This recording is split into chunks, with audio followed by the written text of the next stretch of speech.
All right, here we are.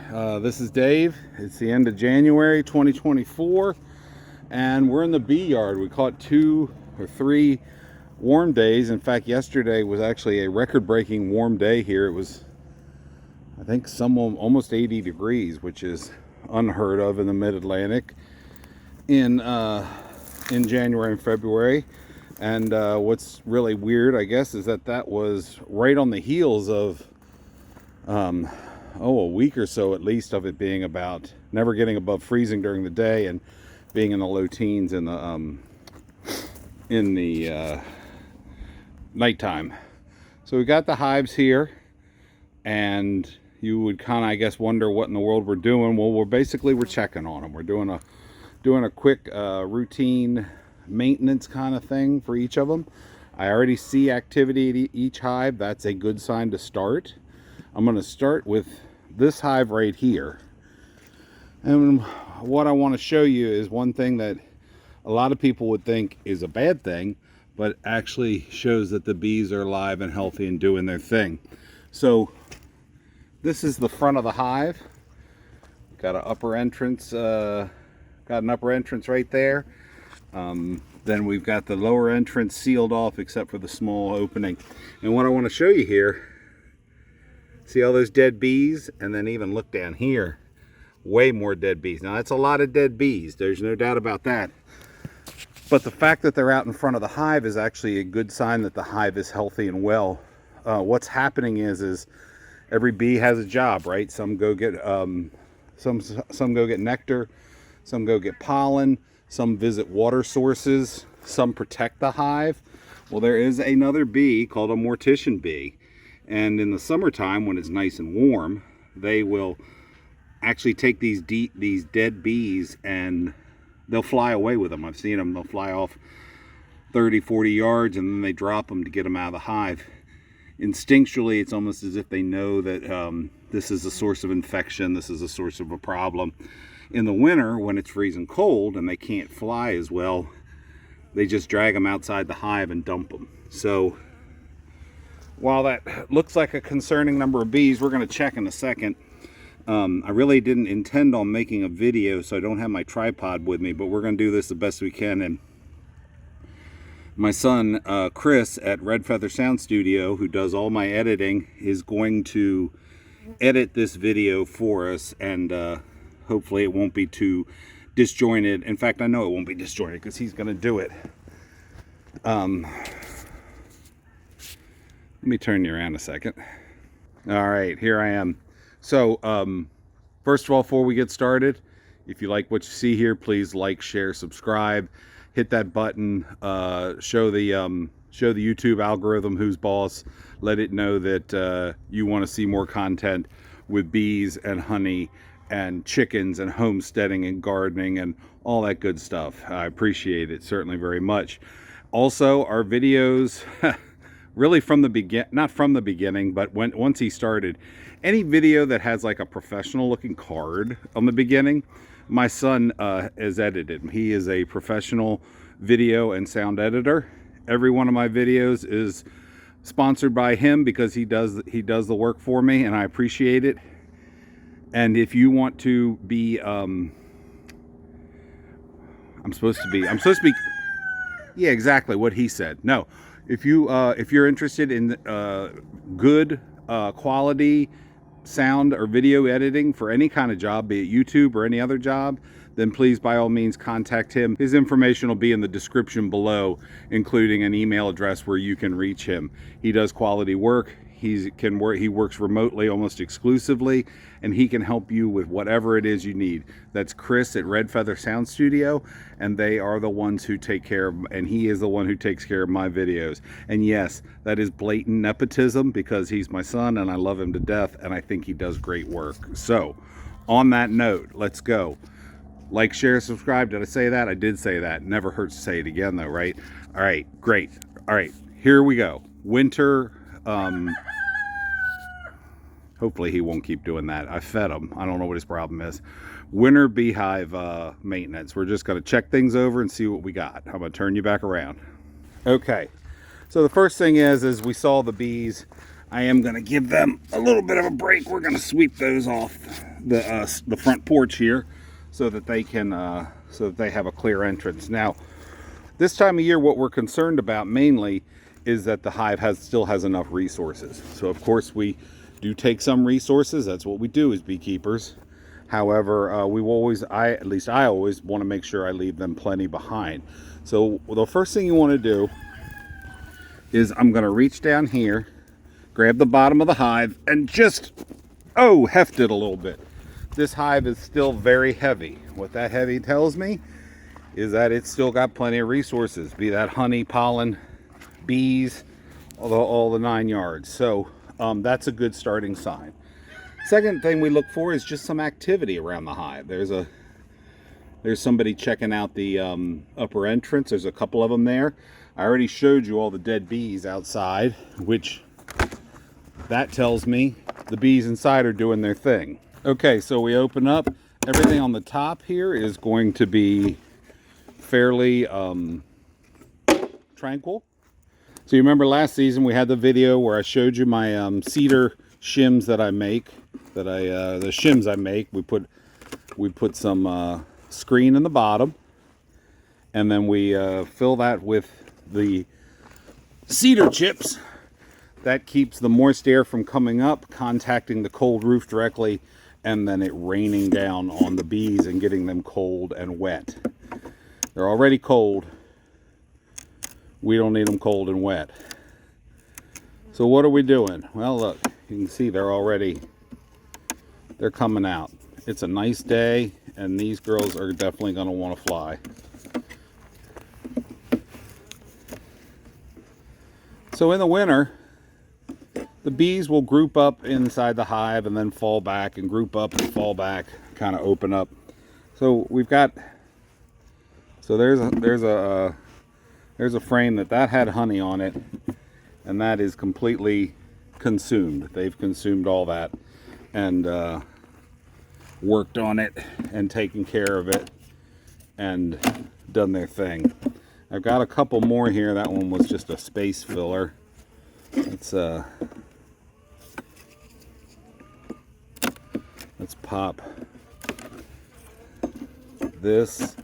Now what we want to do, now this has still got some honey on it, and look, what do you know, this has got nectar in it, and those bees are working it. I'm not 100% sure. There's a tiny bit of capped honey there. I'm really not sure whether this is stuff they've collected. I don't think they're going to be collecting much nectar this year, but if you noticed from the intro, yeah, she's drinking that. So if you notice from the intro, several of the bees I had that were flying in around some of the entrances are actually carrying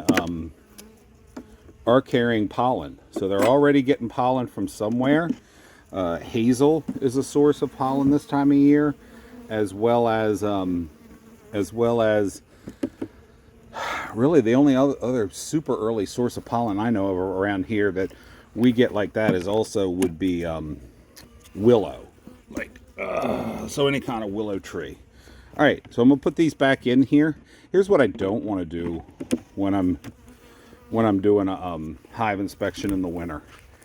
I don't want to dig through all these boxes and break up all this propolis around the edges that the bees have used to seal up things, as well as to keep drafts out.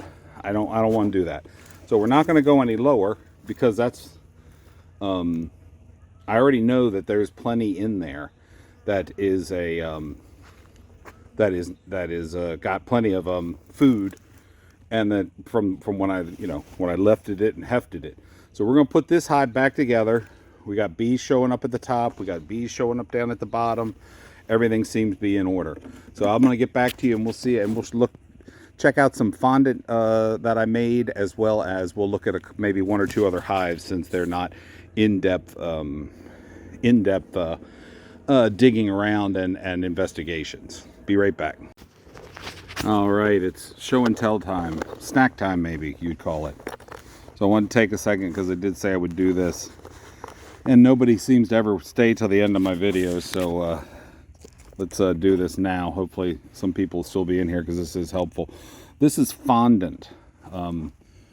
YouTube has a plethora of videos talking about how to make fondant, it's extremely easy. It's basically sugar and water. And what we do is take regular table sugar, cane sugar, well, or even the beet sugar, it doesn't matter. And you're going to put it in a bucket or a large pot, and you're going to slowly start adding water until this stuff takes on the consistency of wet sand.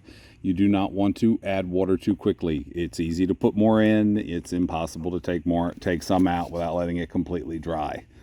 So we make this into not a slurry, like I said, like a wet sand consistency. And there's a number of videos that'll show you how to do it. I'm not going to go through all that right now. And anyway, then these are packed into tins or into a form. For these, I used muffin tins. And my wife's had some old muffin tins that she allowed me to commandeer. She had retired. I actually coincidentally also use those for molding wax, but that's a whole nother story. And we put the wet sand sugar water mix in there, pack it down in there tightly. You let it sit till morning, and it's hard. Not indestructible, but hard. You can see, look, for example, there's one that must have broke apart. I use various kinds of molds. She's also got a couple flat pans, like they're metal pans that would, like a flat metal pan that would go into a toaster oven. And you can see that I've then just pack it down in there, and it dries out and hardens. This can be used anytime in the hive to supplement the bees. Mainly it's used obviously in the winter time, because as we talked about last year, I'm going to seal that up. So the fondant's used mainly in the winter time because the bees cannot take in syrup. And we talked about this on previous videos, I know, but once the temperature gets below about 50 degrees Fahrenheit, bees will no longer be able to take that water in, or that syrup in, to their bodies. It's just too cold, and they won't. And I'm sure it probably chills them immensely to do so. So that's probably a big reason why. But anyway, they can't process it. So in the wintertime here, despite it being a warm day just this one day today and yesterday, we feed them fondant. Fondant has no water in it. The water's dried out. It's a hard brick of sugar that they can nibble around the edges and work on and go, and until they're done with it. But it overcomes the issue of wintertime feeding when we can't feed them syrup. As soon as summer comes around, if it's springtime, I might throw some of these on the hive if I've got a few left, just to get rid of them. But otherwise, as soon as possible, we switch over to syrup. And in the spring, that guy, there's no end to that guy, man. He just always got to get his 2 cents in. In the spring, as soon as the temperatures are consistently in the evening above 50 degrees or very close to it, we will start using 1-to-1 sugar syrup, which is basically 1 cup water, 1 cup sugar mixed together. And the bees do great on that, and it seems to from what I've read, I didn't discover this, but everything I've been told is that helps, that thin syrup 1-to-1 helps them stimulate the queen to start laying eggs and brood, since it more closely mimics nectar, as opposed to in the winter when we use 2-to-1 sugar to water, which that helps build resources and quickly help the hive to pack on some food for winter. So I'm going to keep going. We're going to keep looking at hives. Again, we're not spending a long time with each hive. We're just peeking in on them, making sure they're okay. We don't want to break a bunch of boxes open and pull them all apart this time of year, because we want them to maintain that seal that the bees work so hard to keep the drafts out. All right, we're back. I felt I would be remiss if I didn't stop and at least, take a second to check out the hive that we followed all winter, or all summer long, all season long last year. Hopefully you followed along with that series, and I really hope it was helpful for anybody that may be interested or informative. But this is that hive. The first thing you're going to notice, this hive is extremely more active as well as more aggressive than that first hive that I looked at. Aggressiveness or aggression can be a function of hereditary, of genetics from the queen, but it also can be from environment. And what I'm wondering here is, if I look back, so there's my hive that we looked at a few minutes ago. We have one deep and two medium-sized boxes on that one. What you'll notice here, of course, we have one deep and only one medium hive, one medium box. I'm wondering if that's making a difference, whether the smaller area is heating the bees up more, or if they're able to keep it heated up better. That could be also. In any event, they are much more aggressive. They are much more active. I'm gonna reach back here, and we're just gonna. They've got plenty of resources. I'm not gonna fool with them at all, because quite honestly, they're trying to sting me right now. We're gonna put the lid back on them, and we're gonna go. You see, they've got quite the crowd here around the robbing gate. They are the robbing screen. They are not at all shy, and they're out here in the yard. But the hive looks good, feels heavy. It's got plenty to keep it going right now. And I don't know if you can see it. Now I don't see any, but there were some bees coming in with pollen. It's kind of a real pale yellow, almost grayish color pollen. I believe that's hazel. If you are a beekeeper, oh, there, look, right on top. There we go. If you are a beekeeper and you are familiar, I would love for you to chime in and let me know what you think. But oh, she just took off. But she had some pale yellow, and like I said, some of it is almost like a yellowish gray. Anyway, so there's their. We're gonna put them back together, and I'm gonna keep on moving. All right, here's another hive. This is actually my oldest hive. It was one of the original two I bought. One of the two that I bought did die the first winter. This hive, however, it's had several queens, but it is over. Well, let's see. I'm starting on my third year. I'm starting my third full year. I've finished 2 years of beekeeping, so this hive's been going from the beginning, starting on 3 years old. It has always been a extremely strong hive. It's always been a very good hive, and it is once again full. So you can see this is another one that we have just the deep box, and then we have a medium box on top of that. However, what's different from this one and that one over there, that's the one we were looking at a short time ago, the one that we followed all last year. That one has the holes for the upper entrance. They are, can I open that up? Yeah, there we go. So you can see they're drilled right into the medium box. So that box, the holes are drilled right in. So those two boxes sit flush together. I like those, but they do have one huge disadvantage. This hive, its upper entrance is a shim. You can see it's this green right here, this little green strip. It has a hole on the front. It has a nice baffle here for the wind. I built this one about 1.5 years or 2 years ago. And then it has 1-inch hardware wire here. What's really not what I'm trying to say about what's really nice about this is that if I want to feed them, and I'm gonna feed them because it's such a big hive, all I have to do is drop that fondant we were just talking about. I drop it right in here, and they're good to go. And that one over there, I would have to use fondant in a thin slice to fit between those two boxes. So with the shim, the feed, this is, I mean, some people would call this a feeding shim, but it really, I use it as an upper entrance and as feeding secondarily. I can drop those fondant cakes right in there. In fact, let's go ahead and get another one, and we'll drop that in there. This hive has plenty of resources on it. I don't know when this hive I'll get back to this hive, and it is far and away the biggest hive I've opened so far. It is flush with bees. You can see them. They're under the wire there, and they're moving around. However, they were very active a few minutes ago when I first opened it, and they are extremely not aggressive, but just extremely active.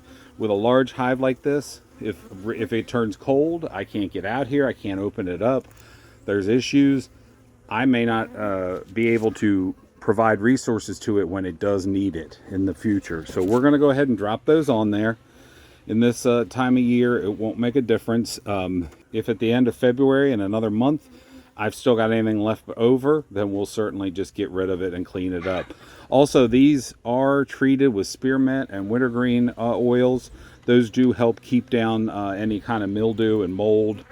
And the treatment goes into the water before the water is added to the sugar while you're making the fondant. Those essential oils help the bees as well as help keep any nasties from growing. So I'm not going to go down any farther. We've got a nice seal right here. These bees have done a great job of winterproofing, and I don't want to break it open. But there you go. There's one that is going to get some preventative feeding, just because it's such a large hive, and I'm concerned that if we have bad weather in February, I can't get back out here. They may run out. So there's another little treatment for the winter.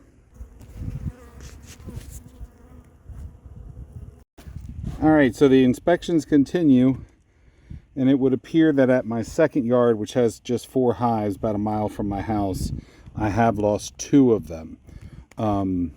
This hive, the other hive was low on food, on resources. I'm not sure if it got robbed out. The hive was packed full. It's in fact the taller of those 2 hives right there. It is completely gone, and the bees are gone. I'm not sure if it got robbed out. Looks like it was definitely robbed out. Whether it happened while the bees were still there, while they were weak, or after they were gone, I'm not sure. You can tell when it's robbed out because these honey cells, all these little honey cells, these capped ones, when they open them up, they just rip them open, and there's just kind of debris everywhere. And that's definitely what was going on in there. Now, whether that came before or after the bees, I can't say. What's strange, though, is that this hive, and we're talking this far away, maybe 12 feet, is still packed full of honey. The bees are gone. The hive is gone. And there is absolutely nothing, weirdly, that has robbed them. Oh, look at that. There, one little lone robber popped out. Sneaky little booger. However, I can show you, these are significant amounts of honey. If this hive had been ganged up on, jumped on, and taken advantage of, then you would not be looking at any kind of honey left in it whatsoever. They would have stripped it clean, but they didn't. So that leads me to believe that this hive, it wasn't a full frame, but you can see there's plenty of capped honey left. This hive possibly fell victim to mites. I opened it up, and I'm not going to open it up for you again. It's already opened and closed, but I'm just looking at the top part here. There's not a lot of bees in there. There's a few bees you can see dead on the front porch that looks like somebody dragged out, but then it looks like that's it. And in the inside of the bees, inside of the hive, there's literally just hardly any dead bees at all, yet the hive is still very heavy. So my guess is mites, viruses, that sort of thing. And the bees either left the hive or abandoned the hive at some point in late fall when it was still warmer. But that's about the size of it. So we went into the winter with 10 hives, excuse me, and we've lost 2. And we've still got a solid month and a half of winter left. So we'll see how we continue to do. Alrighty, we're sitting down here just taking a break for a second. I've still got 2 more hives to do. quick in and out of, but we're going to go ahead and wrap this video up. So we've seen what a winter inspection looks like on a warm day. I'm not sure I realized before I got into beekeeping, or how many of you may realize just how much activity that there is around a beehive on a warm day in the wintertime. I really, before I got into this, assumed that the bees, quote, hibernated or shut down, or that they were, you know, pretty much persona non grata during the wintertime, but that's really not the case. You see the bees are out, they're gathering pollen. It's like I said, it's a warm 2 days, but we just followed bitter cold, and the bees are right out getting some tree pollen, getting some probably hazel, as well as what looked to be bright orange, probably some stray dandelions here or there. I don't ever really mow them down. I just kind of let them go. I don't really care if my yard, as long as my yard's green, that's kind of nice. If it's clover, if it's dandelion, whatever. It's really not an issue for me, unless I start raising sheep or cattle. I'm not going to worry about whether it's grass growing or not. So what else did we cover? Just to wrap up, we talked about the fondant. We talked about feeding the hives that were not heavy enough. When we hefted them, and check and see how heavy they are. Feed them fondant if they need it. Drop a few chunks in there. The bees will just automatically take off and start eating that. And I guess that's about it. And then we had two hives here that we lost. One looks like it's been robbed out. The other one has not at all been robbed out. It's almost kind of spooky. The bees are all gone and the honey is still there, just sitting there. You know, gold treasure, I guess. But I'm going to leave the hives here for now. Number one, I'm not really set up to take them home with me and clean them out and scrape them out right now. The other thing is that honestly, I can move those around the yard in another month or two, and they can actually serve as swarm traps. So in the spring, the bees start swelling in numbers. They want to make a new queen. They want to swarm. The old queen wants to swarm away. That's how the bees multiply and divide, basically, and how you get more beehives. And so if we can capture any of those that may get away from me or maybe stray, I can put a hive out, and hopefully they will swarm to that hive, and then we still retrain them. So that's the plan. And beyond that, I hope winter's treating you well. I hope you're not too stressed or upset with all this weird stuff going on in the world right now, as well as in our country. Control what you can, do what you can, prepare while you can, and as always, stay safe, stay prepared, and I'll see you on the next video. Have a good one.